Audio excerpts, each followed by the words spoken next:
Next up, 167-pound final between senior Tom Curran of Wall and junior Bob Martin of Brick Memorial. Tom Curran, the first of 3 consecutive Crimson Knights to gain a spot in the finals. And there's Tom coming out on the mat, shaking hands with Bob Martin. And that trophy will go to the most valuable wrestler to be decided after the conclusion of action in the 12 weight classes. We're at 167 now, Curran and Martin. Tommy Curran was 5-2 last year. He sat out most of the year with a broken wrist. He did come back to be second in the districts. And of course, he's a senior now. He was first team All-State football player for John Amabil's Wall Crimson Knights this year. And Robbie Martin was 24-5 last year, but he wrestled most of his bouts at 188. He's down to 167 this year. A lot of football players do make the transition into wrestling, moving naturally from a fall to a winter sport. We had quite a few of them in this tournament, as Bob Martin comes up with the first 2 points of the match, a 2-point takedown. He puts Tommy Curran in a cradle. Robbie Martin has a very, very good cradle.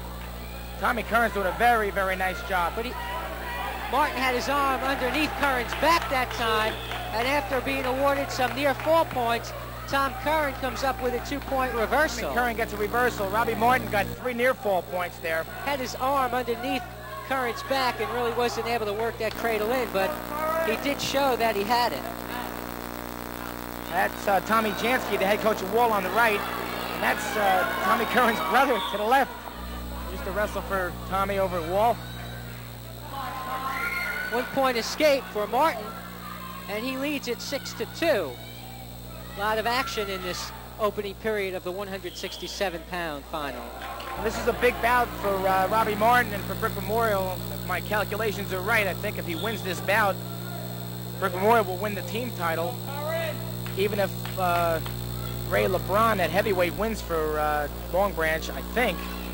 We'll have those finals totaled up after the conclusion of the heavyweight bout. Robbie Martin is a tough kid. We'll also have the presentation of the most valuable wrestler. Tommy Curran is a tough kid. You got 2 studs out here. These are 2 strong 167-pound kids. They both got to the finals in the same way. Decision, pin, decision.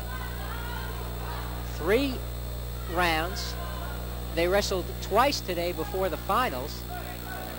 The quarterfinals were held at 10:30 this morning, and the semifinals at 2:30. So this is the 3rd bout of the afternoon for these wrestlers. 17 seconds left in the first period. Martin of Brick Memorial on the right leads Curran of Wall 6-2. This is Tommy Curran's 3rd year wrestling varsity, but like I said, last year he missed most of the season with a broken wrist. But he did come back to wrestle in the districts and took 2nd place. And that's a little difficult to do when you're not in shape. You really can't stay in shape with a cast on your arm. So he really gutted it out last year and came back at the end of the year. We've ended the first period with Martin of Brick Memorial leading 6-2. Here's Bob Martin, a junior. Robbie wrestled with Billy Scott last year for us at Brick Memorial, and he spent the whole year working with Billy Scott, and it really improved him as the year went along. And they knew this year he was going to be a force to reckon with in the Shore area for 170-pound weight class. We're at the start of the 2nd period in the 167-pound final. Curran starts on top, but Martin hits a good move, comes out of it, gets his 1-point escape. They gave Martin a reversal and then gave an escape to Curran. Okay. I think the referees are going to talk about this one. They may change that. They're going to give Martin just an escape. It was a very quick reversal by Martin. Well, they gave Martin just the escape, and then they didn't give Curran anything. They'll take the 1 point away there. That'll make it 6-2, I believe. Is 7-2. Martin in the lead. 7-3. 7-2, right, 7-2. We'll get it all straightened out here. Tommy Curran can't seem to hold Martin down.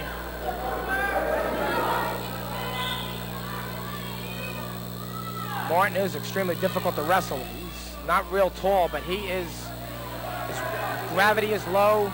He's effective from this position here, but he does a very good job from this position right here. Curran made a good attempt to shoot in on a single leg that time.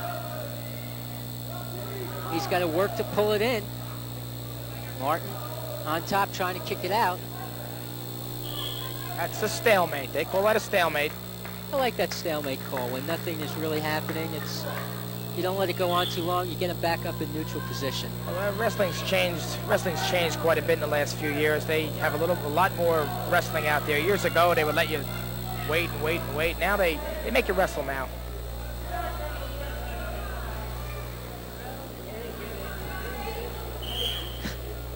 This looks a little like a street brawl.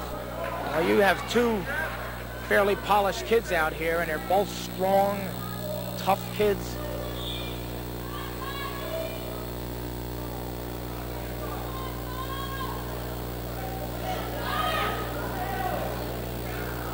I know Chuck Rattan is probably rooting for Tommy Curran here to win this match. Chuck Rattan, the Long Branch coach, would like to see Curran win and put some more distance between Long Branch and Brick Memorial. Those two teams are fighting it out for the overall team title.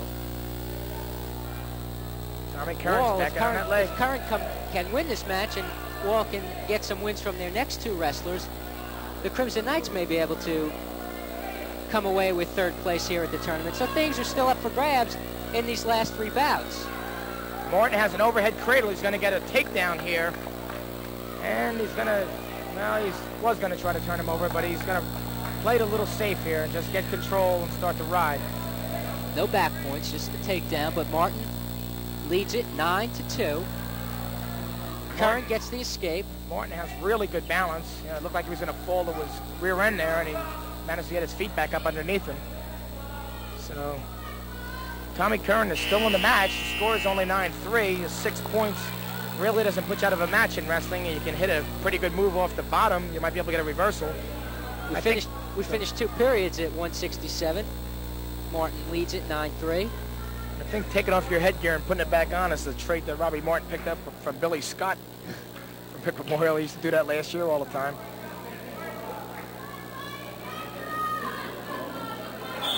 Martin starting on top in the third period. Curran needs a Martin reversal. slaps that cradle in. Martin gets that cradle. He's got to be careful with it, though. Curran almost countered it before. Did a good job of countering it, hooking a leg. But Martin is strong from this position. Extremely strong with this cradle. It's not a pinning cradle. He's got that arm inside. See, Curran's right arm was inside or outside the cradle, actually. It's not a pinning cradle, but it is a back point cradle for sure. And Martin is an extremely strong kid. Very difficult to get out of that cradle. It was a 3-point near fall for Bob Martin of Brick Memorial. He leads Tom Curran 12-3. I don't even wrestle with Robbie Martin in practice anymore because I don't like to get twisted up in that cradle because that's all he does. And me being as short as I am, he throws that thing on me. Oh, come on. Such a piece of cake. Takes me 3 weeks to feel better after he does it. I don't buy that for a minute. 1 minute left in the match. Martin in control of it. Don't tell me you wrestle with the 98-pounders, though. Well, as the years go by, you start wrestling with the smaller and smaller guys. Now I'm looking for the 7th and 8th grade kids. 57 seconds left. Martin has a pretty comfortable lead here. I really don't see him getting turned to his back where maybe Curran could catch him and pin him. Like I said, Martin does have very good balance and good match sense. So I think Martin will maybe put him on his back one more time, or try to anyway, and just not make any mistakes. He just gave that escape up pretty much. Curran's going to have to come in here and try to throw him to his back with a headlock or something like that, and I really don't think he's going to catch Martin in that. Martin leads 12-4 as they tie up in the neutral position with 35 seconds left in the 167-pound final. The Neptune Wrestling Classic, always one of the big early season events in Central Jersey wrestling. Quite a few state champions have come out of this tournament over the years. Quite a few state, all the Scoves. Billy Dykeman, when he was wrestling for Brick High School, came out of here. Carrie Broad came out of here. Louis Chapman and Keith Alston from Neptune. A lot of the state champs came out of this tournament. It's a good test. 16 teams were entered in the tournament. And 10 teams put wrestlers through to the finals. Brick Memorial and Long Branch leading the pack with 5 wrestlers each in the finals. Wall and Middletown South had 3 each. Manalapan and Neptune 2 apiece. Brick, Ocean, Jackson, and Howell had 1 each. So a good showing by quite a few teams. Morton gets the at last Neptune takedown here, Classic. and that, I'm pretty sure, ices the team title for Brick Memorial. I can't say I'm upset about that. 14-4 decision, and the champion at 167, Bob Martin from Brick Memorial, adds a couple more points to the team total for Brick. Those scores will all be added up at the conclusion of the heavyweight bout. There's Rod Watkins, the 3rd place finisher at 167. 2nd place, Tom Curran of Wall, and the champion at 167, Bob Martin of Brick Memorial. We're going to be back with the final match of tonight's Neptune Classic, the heavyweight bout, right after we take this time out.